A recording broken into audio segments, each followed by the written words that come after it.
அனைவருக்கும் அட்லாண்டிஸ் அகாடமியின் சார்பில் வணக்கங்களை தெரிவித்துக் கொள்கிறேன்.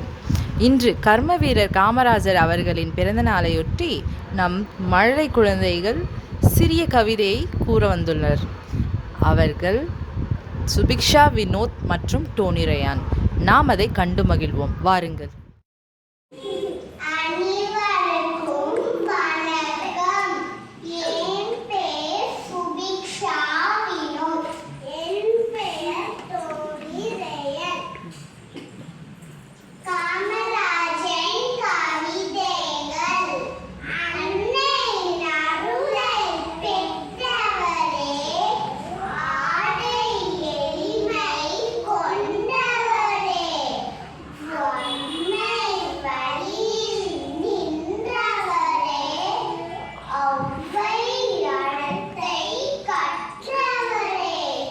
Even